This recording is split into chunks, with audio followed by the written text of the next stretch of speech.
आखिर किस वजह से देवताओं को करना पड़ा समुद्र मंथन, वो भी असुरों के साथ समझौता कर कर?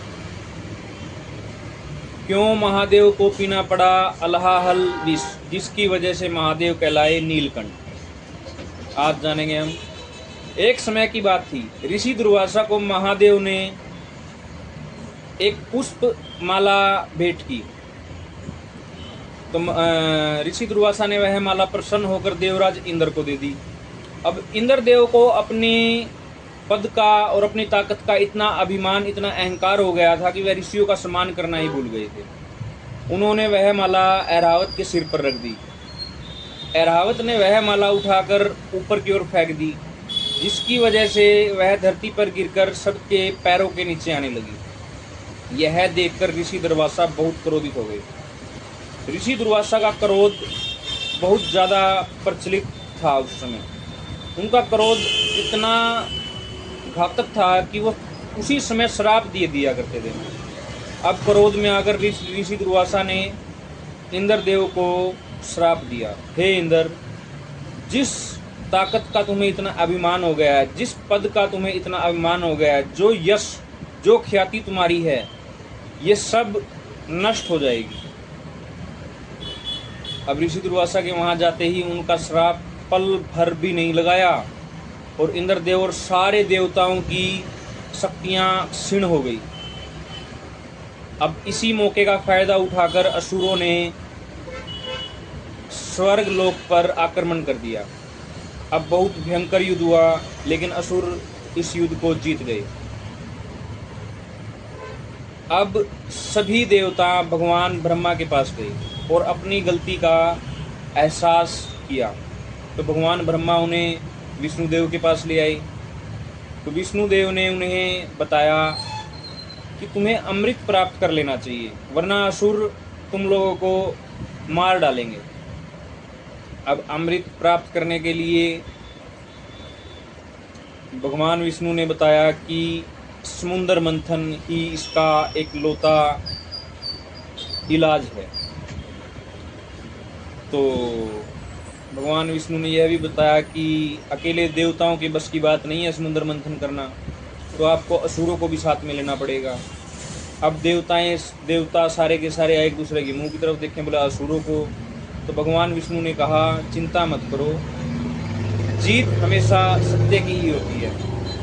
तुम असुरों के साथ मंथन करो, तुम्हारी ही जीत होगी। ये सुनकर देवता इस बात को मान गए और सभी राजा बाली के पास में गए, जो उस टाइम असुरों के सम्राट थे। अब अमृत का लालच देखकर वो भी मान गए मंथन के लिए भी। तो तय हुआ मंथन करने का। भगवान विष्णु ने बताया कि मंदराचल पर्वत तुम मथनी का कार्य करेंगे और वासुकी नाग रस्सी का कार्य करेंगे। अब देवता और असुर मंदराचल पर्वत को उठाने के लिए चले गए और जब वो उसे उठाकर लेके आ रहे थे तो वह इतना भारी था कि वो उनसे छूट गया और नीचे गिर गया, जिसके नीचे आकर कई देवता और कई असुर घायल भी हो गए। अब सभी ने एक आशा की निगाहों से भगवान विष्णु की ओर देखा और विष्णु जी ने अपने दिव्य रूप से उस पर्वत को उठाया और बड़े प्यार से समुंदर के अंदर रख दिया।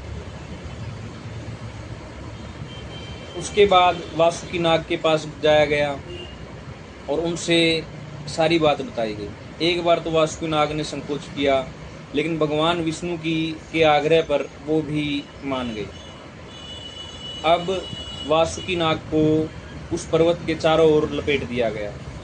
एक तरफ वासुकी नाग का मुख था, एक तरफ वासुकी नाग की पूंछ थी। बीच से उन्हें इस तरीके से लपेटा गया था कि पर्वत बड़े आसानी से घूम सके दोनों साइड से खींचने से।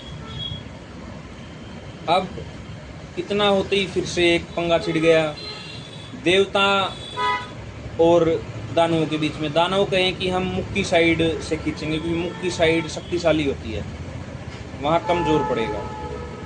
तो भगवान विष्णु ने देवताओं से कहा कि आप पूंछ की साइड से खींचिए। तो देवता पल भर में मान गए भगवान विष्णु की आज्ञा समझकर और समुद्र मंथन का कार्य शुरू हुआ। जैसे ही पर्वत को घुमाना स्टार्ट किया, वह समुंदर की गहराइयों में धंसने लगा, क्योंकि अब नीचे से भाई काई होती है समुंदर के अंदर, तो एक मिट्टी होती है, अब उसके अंदर कोई चीज़ अगर घूमेगी तो वो नीचे की ओर धंसेगी। अब सभी देवता और दानव फिर से भगवान विष्णु की ओर देखने लगे। भाई भगवान विष्णु ने कछुए का अवतार लेकर सागर की गहराई में चले गए और उस पर्वत को अपनी पीठ पर उठा लिया। अब उसे अपना एक सतह मिल चुका था उस पर्वत को घूमने के लिए। फिर से समुद्र मंथन शुरू हुआ। जैसे ही फिर से समुद्र मंथन शुरू हुआ तो उसके अंदर से सबसे पहले निकला अल्लाहल विष। अब यह विष इतना ताकतवर था कि देवता और दानव भी उसे सहन नहीं कर पा रहे थे। सभी ब्रह्मा जी की ओर देखने लगे। ब्रह्मा जी तो भाई मना कर गए कि मैं तो इसका कुछ नहीं कर सकता, विष्णुदेव से बात कीजिए। विष्णुदेव की ओर देखा तो बोले भाई मैं भी इस अलाहल विष का कोई भी इलाज नहीं कर सकता, हम सबको महादेव की शरण में जाना चाहिए। सभी वहाँ से अंतर्ध्यान होकर महादेव की शरण में गए और महादेव से कहा, हे महादेव, इस विष के कारण पूरी सृष्टि खतरे में आ गई है, सारी पृथ्वी का नाश हो जाएगा। अब यह सुनते ही महादेव ने एक पल की भी देरी नहीं की और वहाँ से अंतर्ध्यान होकर उस जगह चले गए जहाँ से अल्लाहल विष निकल रहा था। महादेव ने सारा का सारा विष अपने दोनों हथेलियों में समेट लिया और उसे पी गए। जैसे ही महादेव ने वह विष पिया तो जैसे ही वह उनके कंठ तक पहुंचा, माता पार्वती समझ गई कि महादेव के शरीर के अंदर ही पूरा ब्रह्मांड है। अगर यह विष इनके शरीर में चला गया तो पूरा ब्रह्मांड नष्ट हो जाएगा।